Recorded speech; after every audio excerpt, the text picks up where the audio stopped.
Сәлеметсіздер ме оқушылар? Бүгінгі сабақтың тақырыбы үшті редактор құралдары. Бүгін үйренетініміз SketchUp редакторының құралдары және графикалық примитивтерді құруға арналған құралдарды пайдалану. SketchUp программасында редактор құралдар көмегімен көлемі үлкен объектілерді құруға болады. Жазықтықта үш өлшемді модельдерді осы құралдар көмегімен құрастырады. SketchUp программасындағы редактор құралдарымен танысайық. SketchUp программасындағы құралдар: сызу құралдары, модификациялау құралдары, редакторлаудың басқа құралдары.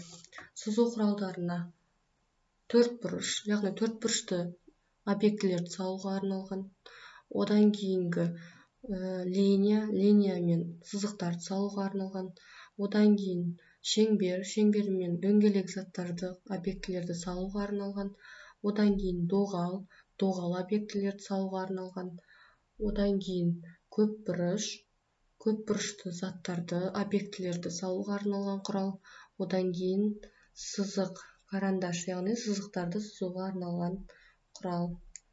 Одан кейін модификациялау құралдары: біріншісі орын ауыстыру, яғни объектінің орнын ауыстыруға арналған, одан кейін созу құралдары, одан кейін айналдыру құралы, одан кейін тұрған объектілерді бір бағытқа қарай бұру пернесі, одан кейінгі масштаб объектілердің өлшемдерін өзгертуге арналған құрал, одан кейін жылжу координаталарын бас нүктесінен бастап бірдей қашықтықта көшірме жасау, яғни объектілерді көшіріп алу бірдей болу үшін, одан кейінгі бұру құрылғысы болып табылады. Одан кейін редакторлаудың басқа құралдары: курсор, яғни бізге объектін таңдау үшін, одан кейін материалдар, ішіне керекті компонент таңдау үшін, одан кейін құйып бояу, заливка деп аталады, одан кейін өшіргіш, келесі сурет лупа, жақындату үшін, келесі лупа панорама, оңға солға жылжыту үшін, келесі сурет лупа, бір объектіні өте жақын қылып көру үшін, одан кейінгі перне рулетка деп аталады, объектінің өлшемін алу үшін, келесі текст жазу үшін керек екен. Енді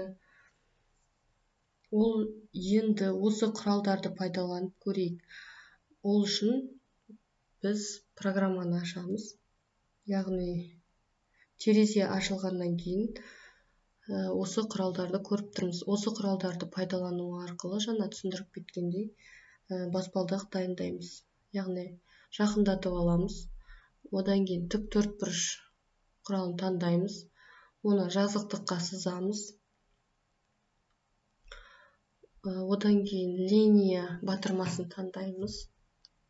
Линия батырмасымен біз тік төртбұрышты бөліктерге бөлеміз.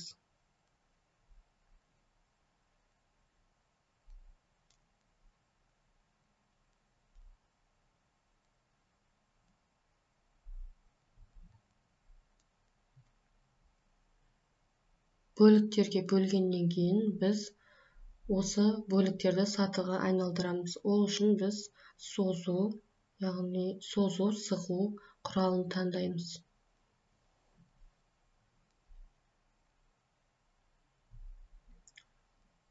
Үстіне басамыз, жоғары көтереміз, сонда біздің сатыларымыз пайда болады.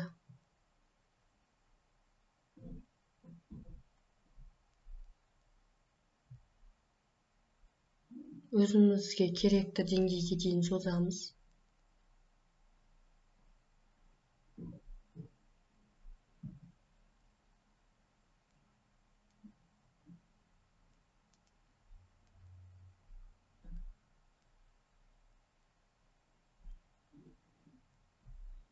Яғни өзімізге керекті баспалдақ шықты. Енді окнодан біз материалы таңдаймыз. Оның ішінен дереваны таңдаймыз.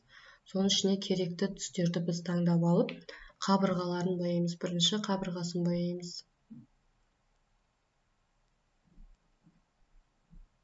Енді келесі түсті таңдаймыз, сатыларымызды бояймыз.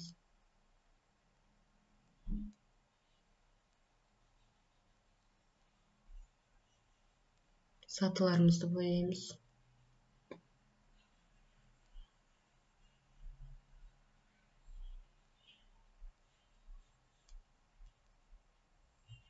Мінекей, осымен баспалдағымыз шықты. Енді үйге тапсырма. SketchUp Make программасының құралдарын пайдаланып параллелепипед құрастырамыз. Программаны іске қосамыз біріншіден, екінші тиісті шаблонды таңдаймыз, үшінші программа терезесі ашылғаннан кейін тіктөртбұрыш құралын басып тіктөртбұрыш сызамыз. Сығу созу құралын пайдаланамыз, одан кейін оны бояймыз материалдардың ішінен, одан кейін кирпич бөліміндегі бетонный блокпен безендіреміз. Назарларыңызға рахмет, сау болыңыздар.